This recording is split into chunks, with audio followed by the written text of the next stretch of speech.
ఆంధ్రప్రదేశ్లో కూటమి ప్రభుత్వం అధికారం చేపట్టిన తర్వాత ధాన్యం కొనుగోలులో అనేక సంస్కరణలు తీసుకొచ్చినట్లు ఏపీ పౌర సరఫరాల శాఖ మంత్రి నాదెండ్ల మనోహర్ తెలిపారు. గత వైసీపీ ప్రభుత్వం రైతులకు బకాయిలు చెల్లించకుండా వారిని మోసం చేసిందని ఆయన ఆగ్రహించారు. గత ప్రభుత్వం చెల్లించాల్సిన బకాయిలను సైతం చంద్రబాబు సర్కారే చెల్లించినట్లు నాదెండ్ల వెల్లడించారు. ఈ ఏడాది సంక్రాంతి రాకముందు రైతుల కళ్లల్లో ఆనందం కనపడుతుందని మంత్రి చెప్పుకొచ్చారు. రైతులకు అండగా నిలబడకపోతే రాష్ట్ర ప్రభుత్వం ప్రవేశపెట్టిన లక్షల కోట్ల బడ్జెట్ వృధాగా మారుతుందని ఆయన చెప్పారు. అందుకే వారిని ఆదుకునేందుకు సిద్ధంగా ఉన్నట్లు తెలిపారు. శ్రీకాకుళం జిల్లా పర్యటనలో భాగంగా మంత్రి నాదెండ్ల మీడియాతో మాట్లాడారు. ఈ ప్రయాణం దీని వెనుక మీ అందరం కూడా ఒక టీమ్ గా కష్టపడే మనస్తత్వం ఎంత ఏర్పడిందో మా అధికార యంత్రాంగం కానివ్వండి, రాజకీయ నాయకులు కానివ్వండి, ఎప్పుడు కూడా మేము కోరేది రైతు సంతోషంగా ఉండాలి. రైతు కష్టపడే వ్యక్తి. రైతుకు కులాలతో సంబంధం లేదు, మతాలతో సంబంధం లేదు, పార్టీతో సంబంధం లేదు. దేశం గురించి, మన ఆహార భద్రత గురించి, తన కుటుంబం గురించి, తన ప్రాంతం గురించి ఆలోచించే వ్యక్తి. అటువంటి రైతుకి అండగా నిలబడపోతే ఈ ఇన్ని లక్షల కోట్ల రూపాయల బడ్జెట్లు కానివ్వండి, ఈ వ్యవస్థ కానివ్వండి, దీనికి కూడా ఉపయోగపడే ఆలోచన కాదు. శ్రీకాకుళం జిల్లాలో ప్రత్యేకంగా నేను మీ అందరితో కూడా ఈరోజు పంచుకోవాల్సిన అంశాలు ఏంటంటే, రాష్ట్ర వ్యాప్తంగా మేము దాదాపు 32 లక్షల మెట్రిక్ టన్నుల ధాన్యం మేము కొనుగోలు చేయబోతున్నాం.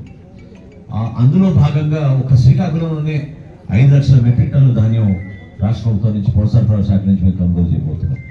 దీని వెనుక ఆలోచన ఏంటంటే, ఇక్కడ రైతాంగం పండిస్తున్న ధాన్యం రాష్ట్ర వ్యాప్తంగా మేము పీడిఎస్ రైస్ ద్వారా చాలా మంది కుటుంబాలకి అందించుకోగలిగే పరిస్థితి. చాలా మంచి నాణ్యమైన బియ్యం, ప్రతి ఒక్కరు కూడా కోరుకునే బియ్యం ఈ ప్రాంతంలో కష్టపడి పండిస్తారు. అటువంటి ప్రాంతంలో మరి ఇప్పుడే సోదరుడు ఈశ్వరరావు గారు చెప్పినట్టు సాగునీరు కోసం మీరందరూ పడుతున్న కష్టాల గురించి, ఈ 2 కాలువల గురించి ఆయన చెప్పారు. మధువలసనం, తర్వాత నారాయణపురం కాలువ గురించి, తోటపల్లి. అదేవిధంగా శాసనసభలో కూడా ఆయన అలవాటు అయిపోయింది చూసారు, మాటలో కూడా అధ్యక్ష అన్నారు.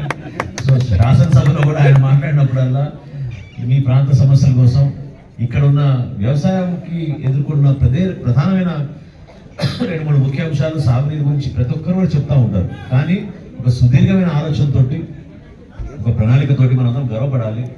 మంచి ముఖ్యమంత్రి గారు మన చంద్రబాబు నాయుడు గారు, అదేవిధంగా ఉప ముఖ్యమంత్రి గారు పవన్ కళ్యాణ్ గారు ఎప్పుడు కూడా ఆలోచించేది మన రైతాంగాని కోసం, వారి కుటుంబాల కోసం. సో ముందుగా నేను గర్వపడి చెప్పగలిగేది ఏంటంటే, గత ప్రభుత్వం ఇదే రోజున గత ప్రభుత్వం 5 సంవత్సరాలు పరిపాలించిన వైసీపీ ప్రభుత్వం గత సంవత్సరం శ్రీకాకుళం జిల్లాలో 7,217 మెట్రిక్ టన్నుల ధాన్యం కొనుగోలు చేశారు. ఈ రోజు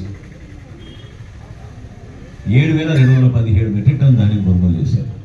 అదే కూటమి ప్రభుత్వం ఈ రోజుకి 1,15,000 మెట్రిక్ టన్నులు మేము కొనుగోలు చేశారు. వాళ్ళు చేసిన రైతుకి నిలబడిన అండేంటో, ఏ విధంగా మా కూటమి ప్రభుత్వం చంద్రబాబు నాయుడు గారి నాయకత్వంలో ఏ విధంగా మేము కష్టపడి రైతాంగంగా నిలబడుతున్నాం ఒకసారి ఊహించండి. 253 కోట్ల రూపాయలు 24 గంటల లోపే రైతు ఖాతాలో మేము జమ చేశాం. అంత అద్భుతమైన కార్యక్రమం తీసుకెళ్తున్నాం.